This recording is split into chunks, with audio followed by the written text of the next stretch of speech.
Hello दोस्तों, स्वागत है आप सभी का एक और नई बुक समरी में। आज की बुक समरी है द अल्केमिस्ट, जिसे लिखा है पाउलो कोएल्हो ने। विश्व के सबसे ज़्यादा बिकने वाली किताबों में से एक किताब के लेखक, जिनका नाम पाउलो कोएल्हो है, दुनिया के सबसे ज़्यादा पढ़े जाने वाले लेखकों में से एक है। इनके द्वारा लिखे गए उपन्यासों को विश्व में सबसे ज़्यादा पढ़े जाने वाले उपन्यासों में से एक गिना जाता है। ये बहुत ही प्रसिद्ध लेखक हैं और पहले ऐसे व्यक्ति हैं जिनके जीते जी इनके द्वारा लिखे गए उपन्यास की 35 लाख से ज़्यादा प्रतियां बिक चुकी हैं और ये एक ऐसा रिकॉर्ड है जिसे गिनीज वर्ल्ड रिकॉर्ड में शामिल किया गया है। यह किताब हमें बताती है कि अपने सपनों को पूरा करने की चाहत हम सब के अंदर होती है और उसके लिए हम सब बहुत कोशिश करते हैं। इस किताब ने बहुत से लोगों की ज़िंदगी को परिवर्तित किया है। अक्सर हम सबको अपने जीवन में लक्ष्य प्रतीत नहीं होता। कभी लक्ष्य होता है लेकिन उसे पाने का हौसला नहीं होता। आखिर ये कौन सी उलझनें होती हैं जो हमें अपने सपनों को पाने से रोकती हैं? ऐसे बहुत से सवालों के जवाब इस किताब के द्वारा पाए जा सकते हैं। इस किताब से प्रेरणा और जीवन को नए तरीके से जीने का नज़रिया दोनों ही मिलता है। जीवन में आने वाली कठिनाइयों से कैसे मुकाबला किया जा सकता है, ये किताब हम सब के अंदर एक नई उम्मीद जगाएगी और प्रेरणा स्रोत की तरह काम करेगी। तो बिना किसी देरी के शुरू करते हैं आज की book summary the alchemist by Paulo Coelho. ये स्टोरी एक शेपर्ड लड़के की है जिसका नाम सेंटियागो था। वो स्पेन के एंडालुसिया में रहता था और भेड़ें चराता था। एक बार वो अपनी भेड़ें चराते हुए किसी जगह पर पहुंचा जहां एक शॉपकीपर की काले बालों वाली सुंदर लड़की से उसकी मुलाकात हुई जो उससे ऊन खरीदने आती थी। सेंटियागो को वो लड़की बड़ी अच्छी लगती थी और हर बार की तरह इस साल भी वो उस लड़की से मिलने की उम्मीद में उसी जगह पर वापस जाने की सोच रहा था। वो स्पेन के हिंटरलैंड एरिया में अपनी भेड़ें लेके घूमता था जहाँ घास और पानी की कोई कमी नहीं थी। रात में ठंड से बचने के लिए वो एक जैकेट रखता था, लेकिन दिन में बड़ी गर्मी होती थी इसलिए उसे जैकेट लेके घूमना पसंद नहीं था। उस लड़के की फैमिली चाहती थी कि वो एक प्रीस्ट बने, लेकिन उस लड़के को ट्रैवल करने का बड़ा शौक था, इसलिए वो एक शेपर्ड बन गया ताकि वो अपनी भेड़ों के साथ घूमता रहे। उसे एक ही ड्रीम 2 बार आया जब रात में वो एक चर्च के एक टूटे हुए कमरे में सो रहा था जहाँ पर एक बड़ा सा पेड़ उगाया था। फिर वो एक मिस्टिक लेडी से मिलने तरीफा नाम के टाउन में पहुंचा जो ड्रीम्स के मतलब बताती थी। तो उस जिप्सी औरत ने उस लड़के के ड्रीम का मतलब ये बताया कि उसे इजिप्ट के पिरामिड जाना चाहिए जहां उसे एक खजाना मिलेगा और जब उसे वो खजाना मिल जाए तो उसका 10वां हिस्सा फीस के तौर पर वो उस जिप्सी लेडी को दे दे। लेकिन उस लड़के ने इस बात पर ज़्यादा ध्यान नहीं दिया और टाउन में घूमने लगा। फिर उसे एक ओल्ड मैन मिला। पहले तो सेंटियागो को उससे बात करने में जरा भी इंटरेस्ट नहीं था, लेकिन उस ओल्ड मैन की विजडम ने उसे इम्प्रेस कर दिया और वे दोनों बातें करने लगे। उस ओल्ड मैन ने बताया कि वो सालेम का राजा है। उसने सेंटियागो को अपने ड्रीम यानी खजाने तक पहुंचने में हेल्प भी की। उसने सेंटियागो को यह भी बताया कि वो अक्सर लोगों को उनकी डेस्टिनी तक पहुंचने में किसी न किसी तरह से हेल्प करता है। अब क्योंकि सेंटियागो ने अपनी डेस्टिनी तक पहुंचने से पहले ही हार मान ली थी, इसलिए वो उसे सही रास्ता दिखाने के लिए उसके पास आया था। उस ओल्ड मैन ने उससे कहा कि लाइफ हमेशा हमें कुछ साइन या क्लूज देती है ताकि हम राइट डायरेक्शन चूज कर सकें। फिर उसने सेंटियागो से कहा कि उसे बाकी की गाइडेंस लेसन के लिए फीस के तौर पर अपनी भेड़ों का 10वां हिस्सा देना होगा। अगले दिन सेंटियागो फिक्स टाइम पर उस ओल्ड मैन से मिला जिसने उसे 2 स्टोन्स यानी पत्थर दिए। इनमें से एक स्टोन ब्लैक था और दूसरा वाइट। उस ओल्ड मैन ने सेंटियागो से कहा कि अपनी मंजिल की तलाश में अगर उसे कभी भी कोई कन्फ्यूजन हो तो इन दोनों स्टोन्स की हेल्प से वो अपना डिसीजन ले सकता है। उसने उसे ये भी एडवाइस दी कि अगर उसे कोई गुड ओमेन दिखे तो ध्यान रखे जो उसे उसकी डेस्टिनी तक पहुंचने में हेल्प करेंगे। तभी अचानक एक बटरफ्लाई सेंटियागो के फेस के ऊपर से उड़ी जो कि एक गुड ओमेन था। और फिर उसी दिन वो लड़का अफ्रीका के टंगियर नाम की जगह पहुंचा। वहां पर वो एक बार में बैठा था कि एक आदमी उसके पास आया। उस आदमी ने स्पेनिश में उससे पूछा कि वो इस नई जगह में क्या करने आया है। अब उस लड़के के लिए ये एक और ओमेन था। सेंटियागो ने उसे कहा कि उसे पिरामिड्स तक जाना है और अगर वो आदमी गाइड बनकर उसे वहां तक ले जाए तो वो उसे पैसे देगा। वो आदमी सेंटियागो से पैसे लेकर विजी मार्केट में कहीं गायब हो गया और सेंटियागो देखता रह गया। वो बड़ा उदास हुआ। फिर अचानक उसे वो 2 स्टोन्स याद आए। जब उसने वो स्टोन्स अपनी पॉकेट से निकाले तो उसे उस ओल्ड मैन की बात याद आ गई। उस ओल्ड मैन ने कहा था अगर तुम किसी चीज़ को दिल से चाहो तो ये सारी कायनात उसे तुमसे मिलाने में मदद करती है। उन 2 स्टोन्स को देख के सेंटियागो को लगा कि जैसे वो ओल्ड मैन एक स्पिरिट की तरह उसके साथ है और उसे खजाने की खोज में आगे बढ़ने के लिए इंस्पायर कर रहा है। अपना पैसा खोने के बावजूद सेंटियागो ने हार नहीं मानी और अपने शेपर्ड के एक्सपीरियंस से किसी तरह उस अजनबी शहर में सर्वाइव कर लिया। अब उसका सेल्फ बिलीफ और कॉन्फिडेंस और भी स्ट्रांग हो गया था। फिर उसे एक क्रिस्टल सेलर मिला। सेंटियागो ने उस क्रिस्टल सेलर से कहा कि अगर वो उसे खाना खिला दे तो बदले में वो उसका कुछ काम कर सकता है। उस शॉपकीपर ने उसे लंच कराया और फिर उससे अपनी शॉप में रखी गिलास की चीज़ें साफ करने को कहा। जब वो ग्लास वेयर साफ कर रहा था तो उसी टाइम शॉप में 2 कस्टमर्स ने आकर कुछ सामान खरीदा। अब वो शॉप वाला भी ओमेन में बिलीव करता था, तो उसने सैंटियागो को हमेशा के लिए काम पे रख लिया। लेकिन सैंटियागो को वहाँ काम नहीं करना था, उसे तो पिरामिड्स जाने के लिए पैसों की जरूरत थी। उसकी बात सुनकर वो शॉप वाला हंसा और उसने बताया कि पिरामिड्स वहाँ से हजारों किलोमीटर दूर हैं और वहाँ तक जाने के लिए ढेर सारा पैसा चाहिए। ये सुनकर सैंटियागो का इरादा बदलने लगा। उसने सोचा क्यों ना काम कर कितना पैसा कमाया जाए कि वो वापस अपने नेटिव प्लेस जाकर भेड़ें खरीदे और फिर से सेपर्ड का काम शुरू कर दे। वो लड़का क्रिस्टल्स के लिए एक नया कैबिनेट बनाना चाहता था ताकि वो जल्द से जल्द ढेर सारा पैसा कमा सके और वापस अपने टाउन जाकर सेपर्ड का काम शुरू कर सके। शॉपकीपर ने उसकी बात मान ली क्योंकि उसे सैंटियागो से सिंपैथी थी। वो खुद कई सालों से मक्का जाने का ख्वाब देख रहा था लेकिन कभी जा नहीं पाया था, तो इसलिए वो चाहता था कि कम से कम सैंटियागो की विश पूरी हो। इसलिए उसने सैंटियागो को एडवाइस दी कि उसे क्रिस्टल के गिलासों में चाय बेचनी चाहिए जिससे ज़्यादा कस्टमर अट्रैक्ट हो सके। हालांकि उसकी शॉप अच्छी चल रही थी और उसे ज़्यादा मेहनत करके शॉप को एक्सपेंड करने की कोई ज़रूरत नहीं थी, फिर भी वो सैंटियागो की हेल्प करने के लिए तैयार हो गया क्योंकि सैंटियागो की डेस्टिनी में उस शॉपकीपर के इस डिसीजन का भी कंट्रीब्यूशन था। और इस डिसीजन से एक बड़ा चेंज आया क्योंकि क्रिस्टल ग्लास में चाय बेचने से ये शॉप बड़ी फेमस हो गई थी और इसे एक बड़ी कमर्शियल सक्सेस मिली थी। जब सैंटियागो के पास काफ़ी पैसा जमा हो गया तो उसने अपने घर वापस जाने का डिसीजन लिया, लेकिन जाने से पहले वो शॉपकीपर से ब्लेसिंग्स लेना चाहता था। शॉपकीपर ने उसे ब्लेसिंग्स दी और साथ ही ये प्रेडिक्ट भी किया कि सैंटियागो वापस स्पेन नहीं जा पाएगा। सैंटियागो ने अपना सारा सामान समेटा और किंग के लिए 2 स्टोन्स भी अपनी पॉकेट में रख लिए। जैसे वो एंडालुसिया जाने के लिए तैयार हुआ कि तभी उसे एक ख्याल आया। जो कुछ भी अब तक उसके साथ हुआ था उसने उस सब के बारे में सोचा। उसे अचानक ख्याल आया कि वो जब चाहे अपने देश जाकर सेपर्ड बन सकता है, लेकिन पिरामिड्स जाने का मौका उसे दोबारा नहीं मिलेगा। किंग के दिए उन 2 स्टोन्स को देखकर उसे ये ख्याल आया था। वो अपने डिसीजन पर गौर करने लगा। अब उसने अपना माइंड चेंज कर लिया था और पिरामिड्स जाने के लिए निकल पड़ा। वो एक वेयर हाउस पहुंचा जहां उसे एक इंग्लिशमैन मिला जो काफ़ी बातों में सैंटियागो की तरह था। वो आदमी उन 2 स्टोन्स को भी पहचानता था जो सैंटियागो के पास थे। ये और ओमेन था सैंटियागो के लिए। फिर वे दोनों इजिप्ट जाने वाले एक कारवां के साथ साथ चलने लगे जिसका सरदार एक दाढ़ी वाला आदमी था। वो कारवां एक रेगिस्तान से गुजर रहा था। कारवां में पहले तो काफ़ी चहल पहल हो रही थी, लेकिन फिर सब चुपचाप चलने लगे। जर्नी के दौरान सैंटियागो की अपने ऊँट चलाने वाले से दोस्ती हो गई और दोनों अपनी अपनी लाइफ के बारे में एक दूसरे को बताने लगे। दोनों को एक फिलोसफिकल ट्रुथ का एहसास हुआ। उन्हें फील हुआ कि जैसे डेस्टिनी ने हर चीज़ पहले से प्लान कर रखी है, क्योंकि लाइफ में हर एक चीज़ किसी दूसरी चीज़ से जुड़ी हुई है। जर्नी के बीच बीच में उन्हें बेडुइन्स भी मिल जाते थे जो कि डेजर्ट के मिस्टीरियस प्रोटेक्टर ट्राइब थे। वे उन्हें डेजर्ट के डाकुओं और आने वाले खतरों के बारे में अलार्म करके फिर से गायब हो जाते थे। एक बार तो उन्हें ये भी इन्फॉर्मेशन मिली कि ट्राइबल्स के बीच में वार होने वाला है, जिसे सुनकर सारे लोग डर गए थे। लेकिन वापस लौटना पॉसिबल नहीं था और जब वापस जाना मुमकिन ना हो तो आगे बढ़ते रहना ही एक पॉसिबल रास्ता होता है। जैसे जैसे वे लोग आगे बढ़ रहे थे वो इंग्लिशमैन डेजर्ट में और ज़्यादा इंटरेस्ट लेता गया और वो लड़का उस इंग्लिशमैन की बुक्स में। तो ये एक तरह का छोटा सा रोल रिवर्सल था। वो इंग्लिशमैन किसी भी मेटल को गोल्ड में चेंज करने के आर्ट यानी कि अल्केमी में इंटरेस्टेड था, लेकिन सैंटियागो जितना उन बुक्स को पढ़ता गया उतना ही ज़्यादा कन्फ्यूज होता गया क्योंकि उसे उन बुक्स की लैंग्वेज और उनमें बने सिंबल्स कुछ समझ नहीं आ रहे थे। वो ये सब इजी वे में सीखना चाहता था, लेकिन उस इंग्लिशमैन ने कहा हायर नॉलेज उसी को मिलती है जो खूब सारा टाइम देकर बड़ी मेहनत से ये किताबें पढ़ते हैं। अब उनका कारवां तेज़ी से आगे बढ़ता जा रहा था और वे लोग ट्राइबल वार से बचने के लिए रात दिन बिना रुके चलते जा रहे थे और फाइनली उनका कारवां ट्राइबल वार से बचता बचाता किसी तरह ओएसिस तक पहुंच ही गया। फिर वो अल्केमिस्ट अपने ओमेन के सजेशन पर बड़ी बेसब्री से एक आदमी का इंतजार करने लगा जो उसे कुछ सीक्रेट्स बताने वाला था।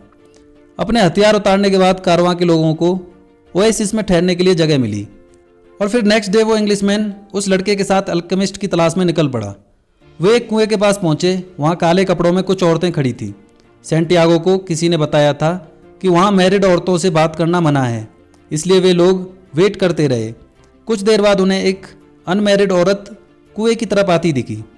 वो इतनी खूबसूरत थी कि सैंटियागो उसे देखता ही रह गया और तब पहली बार उसे लव की लैंग्वेज समझ आई जो सारी दुनिया में एक सी बोली जाती है। उसका दिल गवाही दे रहा था कि वे दोनों एक दूसरे के लिए ही बने हैं। सेंटियागो के पूछने पर उस लड़की ने अपना नाम फातिमा बताया। अब हर रोज़ वो उससे कुएं पर 15 मिनट के लिए मिलने जाता था, जो कि उसकी लाइफ बन चुकी थी। फिर जल्दी ये खबर भी उड़ने लगी कि ट्राइबल वार अभी लंबी चलने वाली है और जब तक ये ख़त्म नहीं होती वे लोग वहाँ से नहीं निकल सकते। अब उनके पास ओएसिस में रुके रहने के अलावा और कोई ऑप्शन नहीं था और शायद उन्हें कई और साल वहाँ गुजारने पड़े। वो लड़की भी सेंटियागो को उतना ही चाहती थी। दोनों अब बहुत क्लोज आ चुके थे। सेंटियागो ने उसे अपनी लाइफ के बारे में सब कुछ बता दिया था, खजाने के बारे में भी। फातिमा ने उससे कहा कि वो खजाने की तलाश ना छोड़े। उसके सामने 2 रास्ते थे, या तो वो इसी ओएसिस में रहकर अपने सवालों के जवाब ढूंढे या फिर डेजर्ट का रास्ता पकड़े। लेकिन फिर से एक बार वो इस खजाने की तलाश में निकल पड़ा। इस टाइम तक काफ़ी अंधेरा हो चुका था। तभी उसे एक और ओमेन दिखा। 2 बाज उसके ऊपर से उड़ रहे थे कि तभी एक ने दूसरे पर अटैक किया। उस टाइम वो खुद भी जैसे इस इंसान की आत्मा में घुस चुका था, जिसकी वजह से उस ओमेन का इंटरप्रेशन ये था कि ओएसिस पर अटैक होगा। उसने ये बात अपने ऊँट ड्राइवर को बताई, जिसने उसे कहा कि वो जाकर ये बात ओएसिस के चीफ को बताए। तो सेंटियागो ने ये बात जाकर चीफ को बताई। चीफ ने अपने साथियों से कंसल्ट किया और इस खबर की सच्चाई टेस्ट करने की सोची। सेंटियागो को बोला गया कि नेक्स्ट डे सब लोग वार के लिए रेडी रहेंगे और अगर उसकी अटैक वाली बात सच हुई तो सेंटियागो को रिवार्ड दिया जाएगा और अगर उसकी बात झूठी निकली तो बदले में सेंटियागो को अपनी जान से हाथ धोना पड़ेगा। सेंटियागो ने इस फैसले को अपना मकतब यानी डेस्टिनी समझकर एक्सेप्ट कर लिया। फिर जब वो पीछे जाने लगा तो उसे एक हॉर्समैन मिला जो बड़ा हैरान था। उसने सेंटियागो से ओमेन का राज पूछा तो सेंटियागो ने बड़ी ब्रेवली उसे सब कुछ बता दिया और ये भी बताया कि उसे इसका प्रेडिक्शन मालूम नहीं था। उसके इस जवाब से वो हॉर्समैन सेटिस्फाइड लग रहा था। उसने उसे जाने दिया और सबसे कहा कि इस लड़के की हिम्मत ही वो चाबी है जिससे इस दुनिया की लैंग्वेज समझी जा सकती है। उस हॉर्समैन के ऐसे डीप वर्ड्स सुनकर सेंटियागो को ओल्ड किंग की याद आ गई। उस हॉर्समैन के इस स्मॉल जेस्चर से उसे पता चल गया कि वो ही अल्केमिस्ट है और अगर अटैक में उसकी जान बची तो सेंटियागो को उससे मिलना था। और नेक्स्ट डे उन पर सचमुच अटैक हुआ। 500 हॉर्समैन ने ओएसिस को घेर रखा था, लेकिन ओएसिस में रहने वाले पूरी तरह रेडी थे और सिर्फ आधे घंटे में ही उनके लीडर को छोड़कर सारे अटैकर्स मारे गए। लीडर को पूछताछ के लिए चीफ के पास लाया गया और बड़े ऑनर के साथ उसे फांसी पर लटका दिया गया। सेंटियागो के नाम में 50 गोल्ड कॉइन्स मिले और साथ ही उसे ट्राइब का काउंसलर बनाने की भी बात हुई। लड़ाई अब खत्म हो चुकी थी, इसलिए सेंटियागो अल्केमिस्ट से मिलने गया, जिसने उसे अपने टेंट में डिनर के लिए इनवाइट किया था।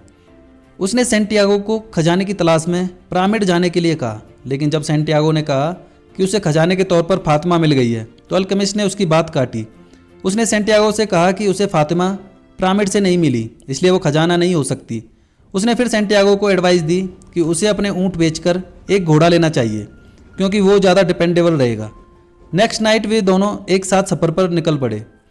अल्केमिस्ट ने सेंटियागो से कहा कि वो डेजर्ट में उसे लीड करे। स्टार्टिंग में सेंटियागो थोड़ा कंफ्यूज हुआ, फिर लड़के ने सीख लिया कि जहाँ रास्ता मिले बढ़ते जाओ और इस तरह उसका घोड़ा उसे एक स्पॉट पर लेकर पहुँचा जहाँ उन्हें लाइफ फॉर्म एक स्नेक के रूप में दिखी। यही वो ओमेन था जो अल्केमिस्ट देखना चाहता था। वो सेंटियागो को खजाने तक पहुँचाने के लिए कमिटेड था, लेकिन वो लड़का तो बस ओएसिस में रहकर फातिमा के साथ एक पीसफुल लाइफ गुजारना चाहता था। इस पर अल्केमिस्ट ने सेंटियागो से कहा कि कुछ टाइम तक तो उसकी लाइफ अच्छी गुजरेगी, लेकिन अगर उसने अभी खजाना नहीं ढूंढा तो बाद में वो पछताएगा और कभी खुश नहीं रह पाएगा, क्योंकि उसकी डेस्टिनी में यही लिखा है कि वो खजाना ढूंढे। वे दोनों रात काटने के लिए फिर से ओएसिस में लौटे। सेंटियागो ने फिर से एक बार मन बनाया कि वो अपनी डेस्टिनी फॉलो करेगा और यही बात उसने अल्केमिस्ट को भी बताई। और नेक्स्ट डे वे दोनों सूरज उगने से पहले अपनी जर्नी पर निकल पड़े।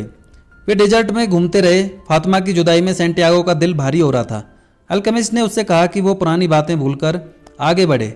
अगर फातिमा का प्यार उसके नसीब में लिखा है तो उसे ज़रूर मिलेगा। लड़का उस डेजर्ट में बढ़ता जा रहा था। वो डेजर्ट से काफ़ी कुछ सीख रहा था। वे वार जोन के रास्ते अवॉइड करते रहे। कभी कभी तो उन्हें ब्लड की स्मेल से ही पता लग जाता था कि कहीं पास में ही वार हो रही है। और इस तरह बड़े केयरफुली चलते हुए वे अपनी जर्नी के काफ़ी क्लोज आ गए थे, जहाँ डेजर्ट का एक बड़ा स्ट्रेच फैला हुआ था जिस पर बड़ी भारी लड़ाई चल रही थी। पूरी जर्नी के टाइम सेंटियागो के सामने काफ़ी कॉन्फ्लिक्ट मोमेंट्स आए। वो कभी खुश होता था तो कभी उदास हो जाता था। उसने अल्केमिस्ट को ये बात बताई। अल्केमिस्ट उसकी बातें बड़े ध्यान से सुनकर अच्छी काउंसलिंग करता था, जिससे सेंटियागो उससे दिल खोलकर बातें करता और अपनी सर्च के बारे में अच्छा फील करता, क्योंकि वो अपनी डेस्टिनी की तरफ बढ़ रहा था और इसका हर मोमेंट उसके लिए मायने रखता था। अब तक अपने पास्ट के एक्सपीरियंस से उसने काफ़ी कुछ सीख लिया था और वो आज जो भी कुछ भी था, जहाँ पर भी था, अपनी लर्निंग की वजह से ही था। ये सब लाइफ की एक बड़ी प्लानिंग का पार्ट था। ये प्लानिंग अंधे के हाथों ने लिखी थी, जो सबकी लाइफ की प्लानिंग लिखते हैं। हार्ट ने यह सीखा कि सफरिंग और फेलियर का डर एक्चुअल सफरिंग और फेलियर से बड़ा होता है। ये सब जानकर अब सेंटियागो का मन शांत था। ये सब उसने अल्केमिस्ट से शेयर किया तो उसने कहा कि अब वो अपनी डेस्टिनी के लिए पूरी तरह प्रिपेयर है। लेकिन अभी उसे लड़के को एक लास्ट लेसन देना बाकी था, और ये लेसन था जो कुछ उसने अब तक सीखा उसका टेस्ट देने के लिए उसे प्रिपेयर रहना था। और ये इसलिए क्योंकि हर सर्च बिगनर के लक से स्टार्ट होती है, ताकि जो कुछ लेसन हमने सीखे हैं वो पूरी तरह से ज़िंदगी भर के लिए हमारे अंदर समा जाएं। और फिर जल्दी ही टेस्ट का दिन भी आ गया। उन्हें ट्राइब ने घेर लिया था। वे लोग उन्हें अपने चीफ के पास ले गए और पूछताछ शुरू कर दी। जान बचाने के लिए अल्केमिस्ट ने सेंटियागो का सारा गोल्ड उन लोगों को दे दिया, और साथ ही ये भी कहा कि उस लड़के में ऐसी पावर है कि वो उन्हें हवा बन के दिखा देगा, और अगर ऐसा नहीं हुआ तो वो लोग उन्हें 3 दिन में मार सकते हैं। अब यह बात सेंटियागो के लिए कुछ ज़्यादा हो गई थी। वो बहुत डर गया था कि आगे क्या होगा। पहले दिन के खत्म होने पर सेंटियागो ने अल्केमिस्ट से कहा कि उसे हवा बनाना नहीं आता। इस पर अल्केमिस्ट ने जवाब दिया कि वो उसकी प्रॉब्लम है, क्योंकि उसे तो ये जादू आता है। दूसरे दिन वो लड़का दिन भर एक माउंटेन के ऊपर बैठा रहा और डेजर्ट से बातें करता रहा। जब तीसरे दिन अपना जादू दिखाने का टाइम आया तो उसने डेजर्ट से हेल्प करने की रिक्वेस्ट की। डेजर्ट ने उससे कुछ सवाल किए, जिसका जवाब उस लड़के ने बड़ी हिम्मत से दिया। डेजर्ट उसे अपनी सेंड देने के लिए तैयार हो गया और उससे कहा कि वो हवा से हेल्प मांगे। जब सेंटियागो ने हवा से हेल्प मांगी तो हवा ने भी कुछ सवाल किए, और उन सवालों के जवाब भी उसने उसी तरह हिम्मत से दिए। उसने हवा को कन्विंस किया कि वो इतनी तेज चले कि वो आसमान से हेल्प ले सके। हवा उसकी बात मान गई और जोर जोर से चलने लगी। लड़के ने फिर सूरज से बात की और उसे भी तेज चमकने के लिए कन्विंस कर लिया। सूरज ने उसे कहा कि वो उन हाथों से बात करे जिन्होंने ये सब कुछ लिखा है। अब उस लड़के ने प्रे करना शुरू कर दिया। उसकी प्रेयर साइलेंट थी, मगर उसका हार्ट उस ऊपर वाले से कनेक्ट था। उसे सोल ऑफ गॉड की पावर रियलाइज हुई, और ये भी रियलाइज हुआ कि उसके अंदर भी सोल ऑफ गॉड मौजूद है। वो इस सीक्रेट को समझ गया था कि इंडिविजुअली किसी को भी नहीं पता होता है कि उन्हें क्या करना है, क्योंकि सारा प्लान उन सुप्रीम पावर के हाथों लिखा होता है, और उसने सबके लिए एक प्लान लिखा होता है। कुछ लोग ये बात समझ जाते हैं और जो नहीं समझ पाते हैं वो फना हो जाते हैं। सेंटियागो को जब इस सीक्रेट का पता चला तो उसे एहसास हुआ कि उसमें और उसकी डेस्टिनी लिखने वाले हाथों में कोई फ़र्क नहीं है, वे एक हो गए हैं। और जैसे ही उसे ये रिवील हुआ, उसने ऊपर वाले की हेल्प से खुद को हवा में बदल कर रख दिया। सब हैरान रह गए और सेंटियागो शर्त जीत गया। उसे और अल्केमिस्ट को छोड़ दिया गया और ट्राइब की तरफ से साथ में चलने के लिए गार्ड भी दिए गए, जिन्हें वो चाहे जितनी दूर तक साथ रख सकते थे। चलते चलते वो लोग एक मॉन्टेसरी पहुंचे, जहां उन्होंने गार्ड्स को गुड बाय बोला और आगे बढ़े। अल्केमिस्ट ने उसे एक रास्ता दिखाया जो गोल्ड में टर्न हो सकता था। दोनों वहां से अलग हो गए। अल्केमिस्ट वापस ओएसिस में लौट गया और सेंटियागो खजाने की तलाश में आगे चलता रहा। वो अपने दिल की सुन रहा था और आगे बढ़ता जा रहा था, और फाइनली वो पिरामिड्स तक पहुंच ही गया। अपनी मंजिल देखकर वो रो पड़ा, और जहां पर उसके आंसू गिरे वहां उसे एक बीटल दिखा, जो कि इस इलाके में गॉड का सिंबल माना जाता था। उसे ये एक और ओमेन लगा और उसने वहां पर खोदना शुरू कर दिया। उसने काफ़ी गहरे तक खोदा, मगर कुछ नहीं निकला। तभी उसके पास कुछ ट्राइब्समैन आए जो वार से अपनी जान बचाकर लौट रहे थे। उन्होंने सेंटियागो का वो सारा गोल्ड छीन लिया जो उसे अल्केमिस्ट ने पार्टिंग गिफ्ट के तौर पर दिया था। उन्होंने सेंटियागो की खूब पिटाई की और उसे सैंड में और डीप खोदने के लिए बोला। जब लड़के ने उन्हें बताया कि उसने ड्रीम में यहाँ पर खजाना गड़ा हुआ देखा था, तो उन लोगों को लगा कि यहाँ उन्हें कुछ नहीं मिलने वाला, क्योंकि ड्रीम कभी सच नहीं होते। जाते जाते ट्राइब्समैन के चीफ ने उससे कहा कि उसने भी एक ड्रीम देखा था कि स्पेन के एक चर्च के अंदर खजाना छुपा है, जहाँ एक टूटे कमरे में साई का मोर का पेड़ उगा है। ये बोलकर वो चीफ और उसके साथी वहाँ से चले गए। लड़का खुशी से ठहाके लगाने लगा, क्योंकि ये एग्जैक्ट वही जगह थी जहाँ उसे इजिप्ट के खजाने का ड्रीम आया था। तो वाकई में कोई खजाना था, लेकिन उसे पाने का रास्ता इतना लंबा था। उसे पहले डेजर्ट में पिरामिड्स तक पहुंचना था, फिर किसी और के थ्रू उसके बारे में जानना था। अगर उसने अपनी डेस्टिनी फॉलो नहीं की होती तो शायद उसे कभी भी उस खजाने का पता नहीं चल पाता जो उसके अपने ही देश में छुपा था। सेंटियागो चर्च में गया और खजाने को खोद निकाला। फिर वो उस जिप्सी औरत के पास गया जिसे उसने 1/10 देने का प्रॉमिस किया था। उसके बाद उसे हवा में वो खुशबू महसूस हुई जो उसे बड़े अच्छे से याद थी, और जो अभी उसके होंठों पर एक याद बनकर बैठी थी। ये खुशबू थी फातिमा की। उसने अपने प्यार को बड़ी जोर से आवाज़ दी, मैं आ रहा हूँ फातिमा। तो दोस्तों, ये बुक समरी तो यहीं समाप्त होती है। आपको इस बुक समरी का कौन सा पॉइंट, कौन सी बात अच्छी लगी, वो हमें कमेंट सेक्शन में जाकर बता सकते हैं। साथ ही ये भी बता सकते हैं कि नेक्स्ट बुक समरी आप कौन सी सुनना चाहते हैं। अगर आपको हमारी मेहनत पसंद आ रही है तो हमें एनकरेज करने के लिए हमारे चैनल को सब्सक्राइब करें, साथ ही इस वीडियो को लाइक करें, शेयर करें। मिलते हैं नेक्स्ट बुक समरी में। जय हिंद, जय भारत।